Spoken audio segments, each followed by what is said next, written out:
I said before the break that we were going to have a conversation about balance.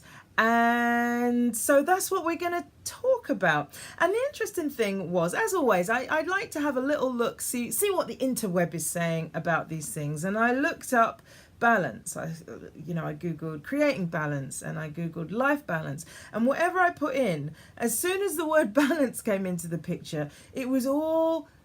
everyone was talking about work-life balance, and it was all tips, top 10 tips of how to create your work-life balance. Hi, Mandy and Nick, welcome. And then there was this one sort of lone voice in all of it going, this guy had written this blog, and he was kind of like that. He cringes. He said in his article or in his blog, he says he cringes whenever he hears the term work-life balance, because to him there's no such thing as work-life balance. There's just life balance. He said, like, we've had this stereotype foisted upon us that, you know, there's work and then there's everything else outside of work. Now, I can't speak to people who are living day to day who have no sort of creative life or creativity isn't part of their lives, but you guys here are here because that is the case, either professionally or even just on an amateur hobby basis. You guys have creativity in your life, and therefore the work-life balance thing is not quite as applicable, because it's, you know, creativity is almost like if you're actively having that in your life, you're sort of living out of a different space. You're living out of like a bigger purpose. Not to say that people who don't have creativity in their life aren't living out of a bigger purpose, but it's a different one. It's like creativity is kind of like a calling, and you've answered it by doing your thing, whatever that may be it writing or painting or whatever. So I think that guy is right for this conversation, in the sense that, you know, the work-life balance thing is not really relevant. Really what's relevant is just balance. Hey, Tom and Mr. Doddy83. Is that Donal? Harryman 100 and Andy and Gwynnifer and Mad Maud Inc. Hello.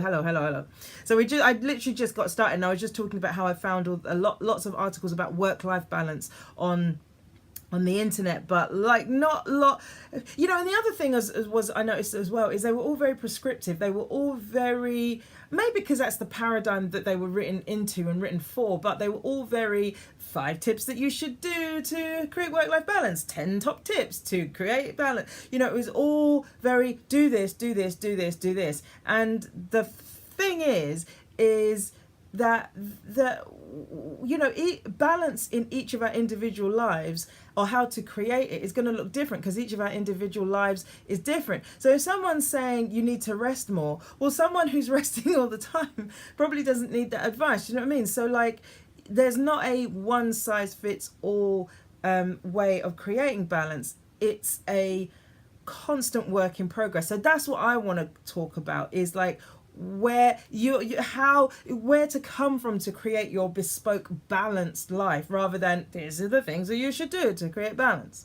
I'm going to talk about some of the things that are important in creating balance, but not who am I to tell you how to create balance. What do I know? All I know is how to create balance in what I'm doing, and even then I'm still getting it wrong sometimes, and then I'm having wins, and the wins that I have wouldn't be wins that would work for you. So it, you know, that I get where that guy's coming from, in the sense that giving people tips about work-life balance and talking from the perspective of work-life balance is not going to fit everyone, and I definitely don't think it's going to fit our conversation. So I just wanted to sort of give a little context to or just, you know, take our conversation out of the normal way of thinking of how people sometimes think about balance, you know. Hey, Amber! Oh, I hope you're feeling better. Amber has been a little unwell recently, but I hope you're feeling better. Sally says, my phone is about to die and my charger is nowhere in sight. Okay, all right. Happy New Year. And Ryan says, it's whatever works for the situation you're in. And even when you work it out, it cocks it up. Well, the interesting thing about balance is that, you know, this is where I was going to start the conversation, because I think people think of balance as complete stasis, like something is completely not moving. Like, say that's what do you call that? Tom, you know these sorts of things. that thing that when there's a balancy thing, what's this bit called? So when something's we think of it as, right, if that's flat, then that's balance. But balance is not that being flat. Balance is constantly making adjustments so that, you know, if it moves a lot that way, you move it a lot that way, so that eventually you have this space, you have this place where it's kind of balanced. And that's what our lives are. It's not about, you know, because if you had stasis in your life, you'd be dead anyways. Not actually, but, you know, metaphorically, you wouldn't be living, because everything would be so perfectly organized that you would essentially, you know, be able to just, in terms of your consciousness, you would just go to sleep. So then what's the point of that? Is that living, or is that just dying for 50 years until they put you in a box? I'm just, oh yeah, by the way, if you want to comment or chip in or whatever, go ahead. Sometimes if I'm on, if I have a train of thought, I'll finish that train of thought and then come back and yes, read your comments. And if they're off topic, forgive me, but I won't read them out. Ryan says that's just his job anyway. Okay. And Tom and Nate have joined. Hey, Tom. Hey, Nate. Amber says she's doing better. Excellent. And Ryan says, but it to be fluid. But it has to be fluid, do you mean? Lee, hello. Donald says the word you were looking for was equilibrium. Not equilibrium. I'm talking about literally like it's a sort of engineering thing. Is it called a pivot? Is that bit? Anyways, it doesn't matter. You guys know what I'm talking about. So you don't want it to be still, really. You want to be that. It is a constant. It is a balancing act. Yeah, that's what we talk about in life, isn't it? That's a term that we're quite familiar with. Is talking about a fulcrum. There it is. There's our engineer. It's a fulcrum. It's a balancing act, right? So let's talk about that. So it's a constant adjustment. It's a constant listening. It's a constant course correction. So it's not about, you know, you might think it's about finding this one thing and then everything will be perfect. But it's like, find that one thing and everything will be fine for a while. And like Ryan said, but eventually things get out of kilter, and there's nothing wrong with that, because you see like how a swing goes, you know, one kid goes down and the other one goes up. Well, then they balance it out by the other kid going the other way, and they pass through the flat sort of perfect equilibrium or whatever, but then they go the other way. And that's what our lives are like. And I think sometimes people think that when life does that, that something's gone wrong, and all that's happened is life is lifing. You know, the course correction that you made. Course correction course correction is a constant thing. You don't make one course correction and then that's it for the rest of your life until they put you in the box. You are constantly adjusting, and that's the space that you want to come at balance from, is just being in this constant state of listening, of like, what's next, what's required next. So and it's also a willingness to see what isn't working, because I think sometimes as well where I do this, I don't know if you guys do the same thing, of just accepting things and becoming almost blind or numb to the fact that something's not working. There's a sort of an imbalance that needs to be addressed, that hasn't been. And one of the things that I very much have gotten from the coach that I've been working with is acquiring the skill to do something about it. Now that sounds like really basic, but if you think about your own life, there's probably something that if you brought your attention to, you'd be like, damn, I've been putting up with that for a long time, and that you might want to change, or you might want to do something about, but it just hasn't really been a conscious thought that you've had. Like there was one time where my living situation wasn't quite what I wanted it to be, and I was sort of just muddling through, and he said, get an Airbnb. You know, if you're unhappy with the situation you're in, get an Airbnb. And it was just like, you know, and as obvious as it seems, you know, it's obvious from the outside looking in. To me, it was just like, no, I'll just struggle through. It'll be fine in the end. It's not for long. But that seeing from him made all the difference. And more importantly, it gave me the sort of capacity or the skill to be able to look at situations in my life and just go, okay, that's not working, that needs to change. So this balancing is like a constant looking at what needs to change, what isn't working, what can I do about that. And sometimes the change is radical, sometimes it is I'm not happy in my job, but sometimes it is my desk is messy and I can't ever find anything, and it means that it takes me half an hour to get started with my work when I could be starting after 5 minutes. Do you know what I mean? It's not always a big radical act, and sometimes it's not as big a radical act as you think it will be, which is one of the reasons why you've been putting off addressing it as well. Right?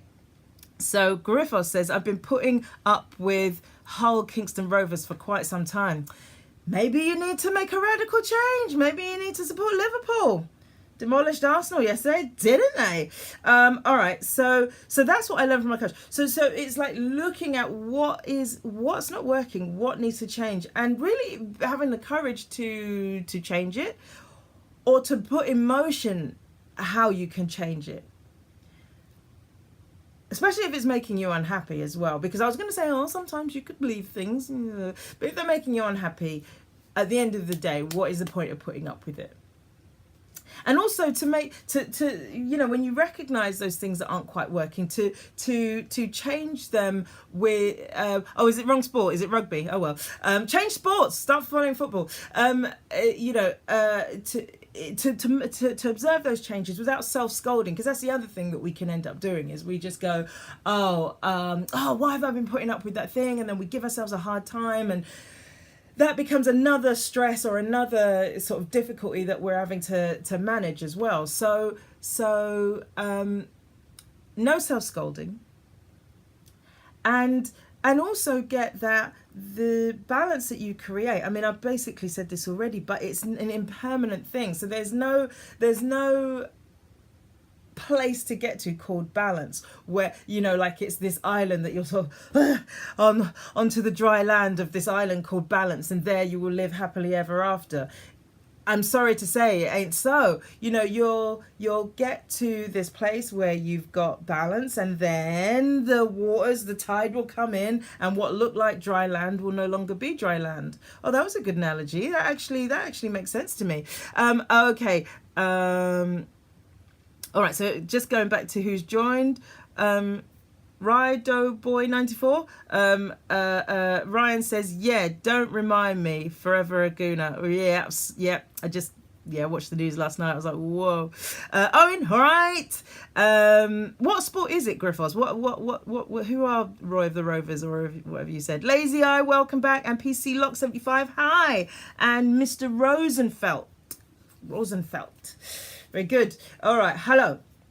So, So, balance, another analogy, it lends itself to analogies, this. It's like the process of being, riding a bike, in the sense that, as you are riding, you are constantly making adjustments. And that's basically where you should be coming from in terms of balancing life. So rather than this kind of prescriptive, top 10 tips on how to to balance your life, just come at it from this perspective of, I will constantly be balancing my life. It is an ongoing process. It is a work of creation every day to have balance. And even sometimes part of balance is about accepting that things feel slightly out of balance, knowing that at some point they will naturally course correct. They will naturally correct themselves, because sometimes we're in situations, say for example you're studying and you're working, that can feel very out of balance, in the sense that all your energy has gone into your work and your study.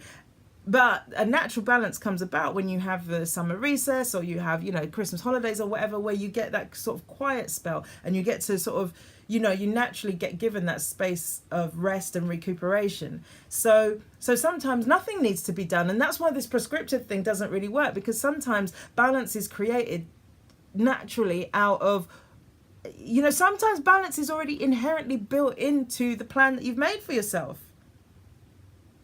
So it's not a case of definitely, absolutely having to do something all the time anyways. Yay, that's good, isn't it? And so you can so you can constantly review it, and and always be looking at what's not working. A term that I saw, sorry, I was just reading a note here, because a term that I saw earlier and I was reading that I really liked is design your life. And I really like that in the sense of, well, one of the things this chap was saying, let me see if I can find what I wrote down. He shared. Oh, here we go. Yeah, he was saying, this guy, Nigel Marsh, he says he spent 7 years looking for the work-life balance. And then he realized that it's not just the work-life balance, it's the whole thing, it's the whole balance. And he said one of the things that we need to do is take control of the quality of our life, or take the quality of our own lives into our own hands. And I think, to me, that goes along with this design your life kind of mentality. It's like, rather than feeling like this imbalance, if you're experiencing imbalance, has been foisted upon you, take control of your circumstances to whichever degree you can, and design your life so that it works for you, because you're creatives as well. So what you're doing is really your whole life, and you want to design your life to support your life's work, rather than your work being something, your life being something that has to fit around your work. And I think a lot of you guys are doing that, like, creating a family environment that supports what you're trying to do, or giving yourself the financial freedom by reducing your outgoings or whatever, so that allows you to do what you got. Just doing whatever you need to do so that the whole thing is like this sort of jigsaw puzzle of your life that all fits together, rather than compartmentalizing it. Your life, the different areas of your life, want to be dancing together, rather than be compartmentalized in such a way that you're feeling like one is compromised if you're expressing yourself in another area. Do you know what I mean? You don't want life, as it were, to be compromised because you're working. You want that to be a swirl of like just this sort of glorious balance that you're sort of dancing with or through, that makes you happy, because that's ultimately what it's about. That's what I read in something else as well. It goes that balance is ultimately about happiness, because otherwise why would people be worrying about work-life balance? And why would there be so many articles about it if it wasn't just about creating something that people feel they need, which is probably just contentment and happiness and peace, that life is rich. You know what I mean? Like, what they're doing matters, that they're not just one thing, that they're fully actualized in their whole lives, in their whole existence. That must be what that's about, because otherwise why seek it out? Why make it so important? Okay, you guys got some comments here. Okay, Pat Clock. Oh, Pat Clock. I see. I read that as PC Clock. Sorry. Okay, Rugby League, says Griffiths. Okay, got it. Noted for next time. Urban Rat. I worked nights for 4 years. My wife worked shifts. I had enough. She had a career, so I gave up working and became a house husband and looked after our kids, 9 and 11. Could not have worked better. Could not have worked out better. I mean, exactly. So some of the prescriptive stuff that they would say about work-life balance isn't even going to apply to you guys. Some of it is, but you found, and that's the perfect example as well, because it's like you guys working as a team. So the relationship is part of the work life. The work life is feeding into, what's happening at home. The family is involved because you're looking after the kids. You might have a bit of space to be creative if that's what you want in your life. It's making the circumstances work for you, rather than you being battered about by life circumstances. Spencer, hey, what's up? Pat says, I try to do something positive every day. Tomato Kill Chop, hi, and Pulp Documentary, hey, welcome back. And Am says, yes, life will constantly change, but the point is to know that it's all right. If you listen to yourself, you'll find that balance as it changes constantly. And I think it's that thing of like, I was thinking about what to do with these, can hear a weird sound. I was thinking about what to do with these conversations and toying with the idea of turning them into podcasts and what to call them. And I came up with this North Star thing ages ago. And then I started thinking, well, North Star, like, when I got this idea that, the journey is the destination. If you party to that conversation, we had it maybe a couple of live chats ago, that we had that realization. And then it's like, well, North Star isn't a destination. But it is the guide that helps you always find your way home. So you constantly course correct, but using the North Star as your way of guiding yourself home. And in terms of creating balance in your life, maybe we all need a North Star that reminds us why we're doing what we're doing and what the significance of balance in our life is. Now, maybe there is one thing in your life that is more important than other things that you want to create the balance around. It may be your work, it may be your kids, it may be your relationship, it may be your purpose, whatever that is your North Star around which everything is orientated, towards which you are constantly steering. Owen, welcome back. Griffith says, anxiety always stops me making a change. Will Smith says, everything you want is on the other side of your fear. I mean, at the end of the day, as Yoda also said, do or do not do, there is no try. So, anxiety is another way of thinking of anxiety is as excitement minus breathing. So when you don't breathe properly, excitement can manifest as anxiety. And also anxiety is a way of your brain, your mind, should I say, trying to keep you safe. So it creates some experience you call anxiety to stop you making changes, because the mind does not like change. The mind wants to keep you safe, and to keep you safe, it wants to keep everything as it is. So if there are things that you want, I'm not saying do this, because next thing I know you're in the paper and you've killed someone or something, but I'm not saying necessarily follow through, but just there might be a possibility that everything you want is on the other side of this anxiety if you are able to push through it, if it is something that you really want. But don't kill anyone. I don't know why murder was the thing that came into my mind. I'm sure that isn't what your goal is. But change is frightening to the being, to the being that we think we are.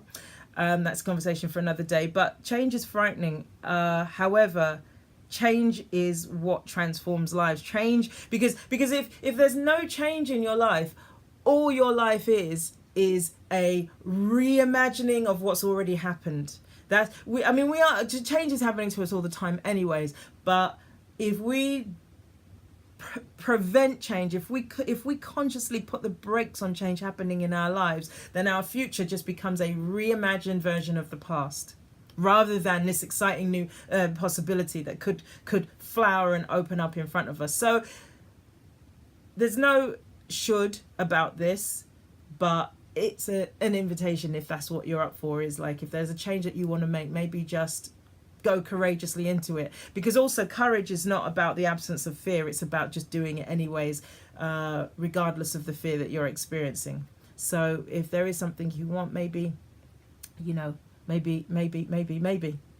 end of sentence. Donald says, that happened to me when I was training to be a psychotherapist. Took so much annual leave to do the course that I had no real time to myself. But hopefully once you qualified, that it balanced out, and that you now have the balance that you're looking for. Not every day is going to feel balanced. Some days are going to feel out of kilter, but like I said, eventually you will experience or pass through an experience called balance. That's probably more what actually happens, is that we're constantly passing through this experience called balance, but we would like to hold on to that experience. But what happens is we get problems. But problems aren't problems. Problems are only problems if we can't see a solution, or if we think we should have a solution. Problems are opportunities to create more balance. Yay!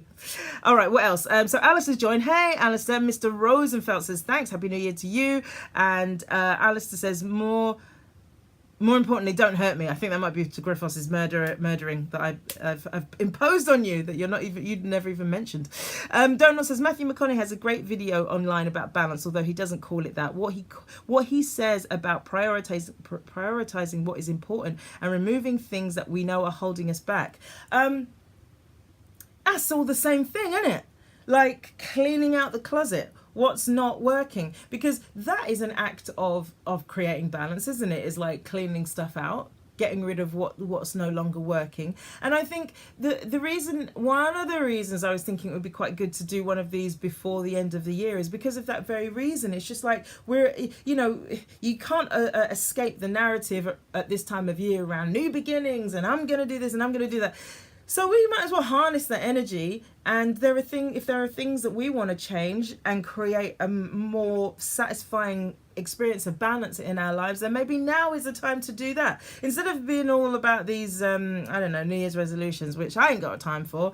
I think they're a bit, anyway, they are what they are. But so that maybe that can be what this new year is about. And of course, there are some people here that have taken on the 3-month projects, which is exciting, and that's again another opportunity to create something new, to create a change, to maybe even bring in some balance that wasn't there by now feeling satisfied in all areas of your work. Or I don't know, it depends because everyone's got different things. Half of the group were doing meditation, so that's going to bring in a different type of balance anyways. Ohema Ang, hi, and Donald says, I never qualified. Oh, okay. I knew it wasn't for me, so I gave up on it. That's what led me to comedy. Of course, you're doing that's right, 10 minutes. You got to come up with the 10 minutes, 15 minutes. Although, obviously, I still have the day job. Okay, I see, I gotcha. There you go. That's balance, because he's bringing in something that brings him happiness and got rid of the thing that was not satisfying. I feel you. Okay, so we get that it's a constant process. I'm still using these dodgy headshots. Oh my God. That's my scrap paper. Anyways, just checking the time. We're okay. So the reason the balance came up as well is because I was experiencing a lot of imbalance in my life. I was realizing that I was working, obviously you guys know I'm working on this book, and I realized I was working too many days. I was doing too many days a week. And I was doing too many hours in those days. And so what was happening, it's been really interesting to go through this process, because I'm learning how my brain works and what it can and cannot tolerate, and what gets compromised if I overwork. So and the different modes that my brain works at. So I've sort of been in this constant sort of push and pull with it, of trying to figure out ways of getting the most out of myself, so being the most efficient I can be, but giving myself space to replenish. So I took off Christmas, but I've been working the last 3 days, and today I'm tired again from the writing, brain tired. So I've got two days off. Tomorrow and New Year's Day. So it's it's constantly taking you in creating balance. You have to take account of the whole picture of what's needed. It can't just all be about, I want to finish this thing, or I want this thing in my life. It's got to be, if by bringing something in, you're pushing other things in your life out of whack, it's obvious that that's not balanced. So it's like kind of finding that it is a dance, and I always keep coming back to that same phrase, but there's no other phrase that's more right for it. It's a dance. It's not a one thing. It's a constant, like the bike riding thing. It's constant adjustments. That headshot looks crazy like the woman who was secretary at the school I worked at when I was in Ghana. What can I do with that, Donald? I don't know what to do with that information. And also, so balance as well as you work is not linear. So, the same thing I was saying about, someone who perhaps is studying and is working at the same time, there's going to be hot spots where you're working very intensely and very busy, probably a bit stressed, but then there's going to be quiet times where, it's during summer or Easter holidays where things are a little bit quieter. Well, it's the same with your work as well. So we don't have to panic if we feel like work, or whichever part of our life we're looking at, doesn't look how we want it to look. Balance, because I suppose you could review balance over any period of time that you want to. You could look at it over the course of a day. Does my day feel balanced? Over the course of a week, over the course of a year or whatever, and appraise it based on what will work for you. Again, what one set of advice doesn't fit all. because it depends over what period of time you want to appraise the balance. That's interesting. One thing that I saw in this this chap, what's his name, Nigel Marsh, that was talking about you know, the things that he found after 7 years of looking for the work-life balance. One thing he said, where's it gone? Oh, because I had a little thing about rest, and I'm always going on about it. I'm still training myself to be better at making sure that rest is a constituent part of my working life. One thing he made a really good point on was not being on call, because I think when, especially freelancers, we're very naughty at just like constantly being available.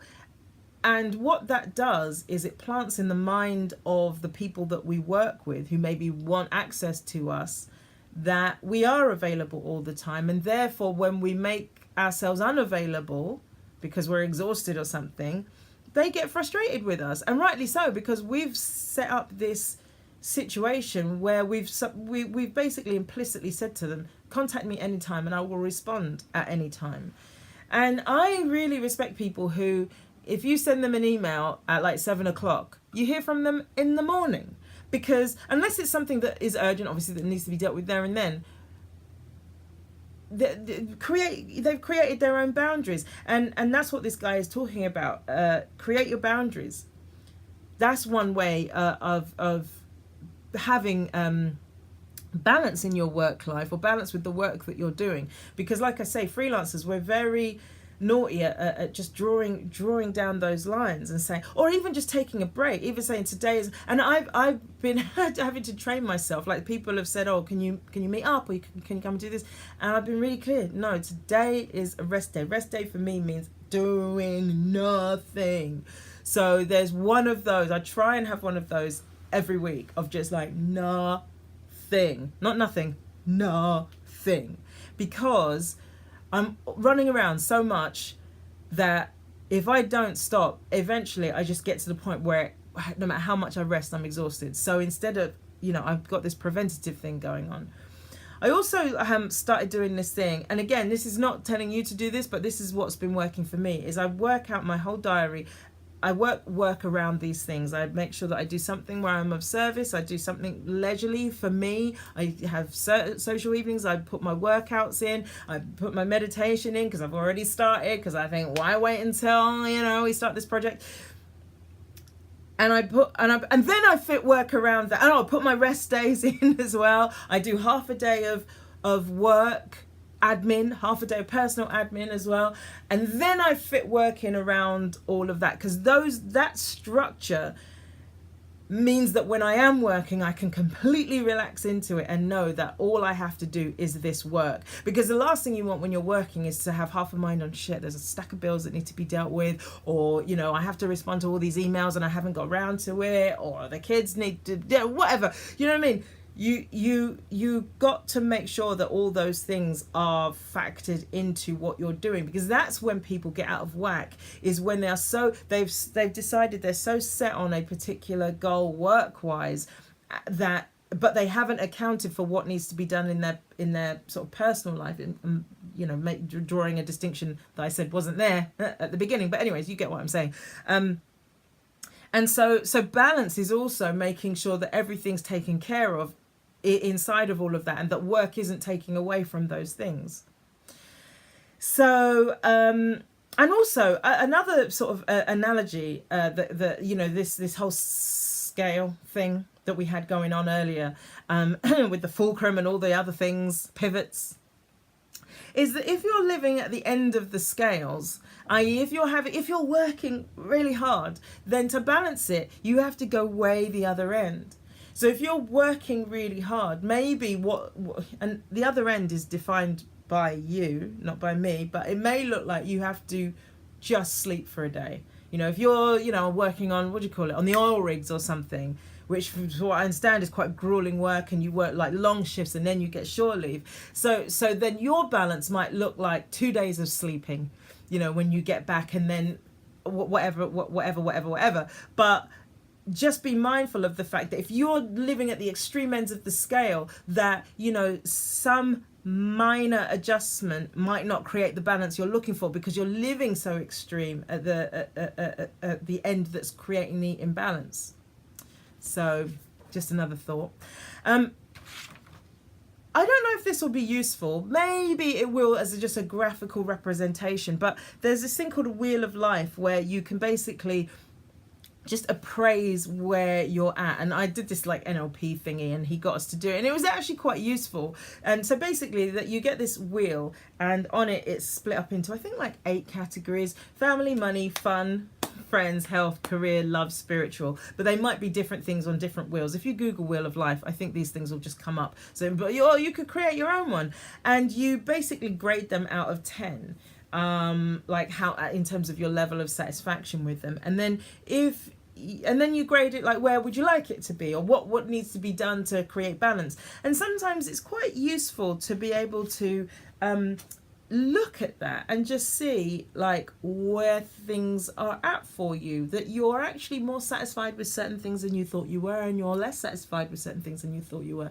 And then just start brainstorming, like, what could I do to, if I wanted there to be more balance, if I wanted to sort of address the things that aren't working and make that radical change, whatever that may be, small or big change, what would it be? So yes, that's something that I thought might be quite useful. Just having a look through these notes, because I think I've said all this stuff. It's basically what's here is just about how balance is a daily act of creation. But we've talked about that before, in terms of everything you are is a daily act of creation. You sort of wake up into this blank slate almost, and you can do or can be or can have really anything you want from there. And balance is just one of those things that you daily have to manifest. There's no like I say, there's no reaching dry land and then that's it. And that not being in that process of like evaluating is a way of going to sleep in your waking life, like of losing your consciousness. Because if everything was so perfectly balanced that nothing were required, you would go into autopilot. You know how when you're driving sometimes and then you suddenly like get where you're going, you're like, I do not remember that journey. Well, imagine like that being your whole life. Well, that's what happens if you were to have sort of perfect balance for the rest of your life, is there'd be this asleepness, and then you'd wake up in hospital on your deathbed, 90 years old, hopefully. Or not, depending on what you want. I don't know.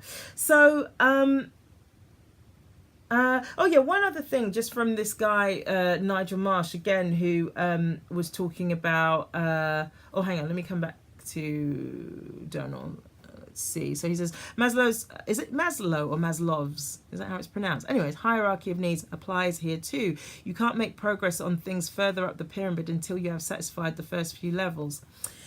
Do you know, I think that, I want to think that's true, but I don't think it is, to a certain degree, because, you know, you could be creative and you could be poor, or you could be hungry. Do you know what I mean? But what would be true is that it's not a balanced life. If you want to move through those hierarchy of needs in a balanced way, then yeah, you've got to satisfy each level completely before you can move on to the next. You can't be thinking about, painting some incredible work of art if your kids are not eating. But some people would. And see, that's where the thing falls down, is like they would sacrifice certain things to be able to realize their art, but that isn't a balanced life. So in that respect, it doesn't apply. But I see why you brought it up, and I appreciate you bringing it up. We've spoken about it quite a lot. It does tend to come up in conversation quite a bit, and it's interesting to come up in the conversation on balance because it doesn't quite fit, which is good. Alistair says, I couldn't paint a work of art because my parents are constantly knocking on my door. Is that prison slang or something for painting a work of art? All right, so a couple of little things. So one of the things that this guy, Nigel Marsh, says is to start with small things. So Griffiths, I don't know if you're still on this, but sometimes the radical act of change or redressing something is not a huge change. It's just something very small. He says start with the small things. I say start with the foundational things or the fundamental things. So, you know, be clear on what your goal is. I've always maintained that what you want is the first place to start, or your why, your purpose, you know, and everything orientates itself around that. So, all right, Griffiths, cool. So sometimes starting with the small or the foundational things is all that needs to be done, to know what your plan is, because your plan can give you the space to confidently create this new way of being, or this new outlook or whatever, and know that inside of all of that, all of life is taken care of, because you got to plan it. You got to plan it ahead of time. It might be, I mentioned, you know, desk space earlier, but sometimes that can make a huge difference. So like just keeping things tidy, decluttering can create a type of balance that you didn't even know you didn't have. You know, if anyone who's cleared out closets of clothes, especially, I'm going to say it's not, I don't think it's sexist to say that women tend to have more clothes than men. Any woman who's cleared out a closet of clothes and just gone, fuck, I can see the back. I can now, I didn't realize that wardrobe did not go through to Narnia. It's actually just you know, you realize that you create a lot of possibility basically when you clear shit out. That could be a closet, that could be your work life, that could be your friendship group. You know, if you want to be all radical about something, you can really make some changes and create some balance. If you have friends that are very negative about stuff all the time, you can still love them and spend less time with them. So that can be a decluttering. You know, if your work colleagues are prone to gossiping, I'm trying to train myself out of gossiping, because I've realized how sucky it is, and how I did it because it came from when I was at school, and I felt like it was the only social currency I had was knowing things, and it's carried on into my adult life, and I don't need it. So if you happen to be around work colleagues who are very gossipy, maybe that can be your decluttering. I'm going to spend less time with them and more time at my desk meditating, or chatting with positive people, or going for a walk around the block at lunchtime, or whatever it may be. Also, your well-being is something that, you know, is a small, well, I don't know, it depends where you're at, but it could be a small change that can make an enormous difference. You will be shocked by how much it will affect your productivity, but to be well nourished, well rested, mentally, you know, calm, just taking care of those things and looking at what you eat and how you look after yourself and how you do body work, not just exercise, but body work, i.e. rest, meditation, yoga. We could include exercise as well. How you do all that stuff will make an enormous difference, or can do, depending on where you're at, because one size doesn't fit all. And all of that can create like a brand new sense of balance that you, like I said before, you didn't know that you didn't have. Amber says, yo, I've been clearing out things, friends, clothes, etc. It's amazing how great it feels. There you go, guys. Look, follow Amber's lead. Pedro, hey, what's up? And Amber says, speaking of which, I've had to change my 3-month goal as things have changed. No worries, baby. Tell me what it is. All right, guys. I think that's the end of the conversation. That's really all I wanted to say. Does anyone have any questions or thoughts that they wanted to share about that? Or shall we talk about the projects? Not the housing projects, but the 3-month projects. So if anyone wasn't here, hey, Nettie August. If anyone wasn't here in the previous few conversations, basically, I was just inviting people to take on a project that for 3 months that they wanted to do. Another thought I had about it, actually, for those guys who've already had ideas about what they want to do, is don't make it something that was already going to happen anyways. Allow this to be something transformative, if you would like to accept that invitation. Have it be something that you know wasn't going to happen anyways, that, you know, if you imagine how you would feel if you achieved this, if that feels like you'd be standing on new ground, do that. If it scares you a little bit, do that. You know, don't I mean, you can, it's not my, you know, I can't make you do whatever, but my invitation would be try and have it. Because for me, I've taken on like this challenge of meditating every day for a minimum of 10 minutes. That was not going to happen anyways. That is going to be something that's going to be transformative because it's something I've never, ever done. And a couple of other thoughts just about this is, oh yeah, include rest. Make sure you include rest. I always go on about rest, but it's so important. Use this group for energy. So every week we're going to be having conversations about being a creative, but we're also going to, you know, I'll check in every now and again. And if you feel like, I need to just, this is what's happening with my project, it's not quite working out, then use this group for energy. Everyone is a champion of everyone that's on these things, and I've really appreciated how supportive you guys are of each other when you're going through difficult times, and when you have wins, you celebrate for each other. And I would encourage you guys to use it. Even if you're not doing a project, use it. It's there for you, and you are there for other people. And I've seen all of you guys like supporting everyone else. Be consistent in what you do, but don't be scared to change your project. Like Amber's just saying, like she's just realized she's got to change her project. But only you will know whether you're changing it because of out of fear, or whether you're changing it because it really is called for. The change really is called for. I'm not the boss of you. So if you feel like that wasn't working, that's not what I want to spend this 3 months doing, that's not what's going to create that transformation that I would love to usher in, then change it. Ain't no rules. And also, yeah, sometimes you write notes, you're like, what the hell was I talking about? But I know what I was talking about. What I wanted to say was, we can't know what our future self needs. We can only guess. There are things that, you know, have happened that change what you want. Who could the me of 10 years ago have known that I'd be sitting here doing this? Could the you of the 10-year-old version, or 10 years ago version of you know that you would be sitting here with me? So we can only guess what we would want in the future. But I think the key is to just keep marching in that direction until the spirit moves you and tells you, no, this is not right. This is not for you. Let it go.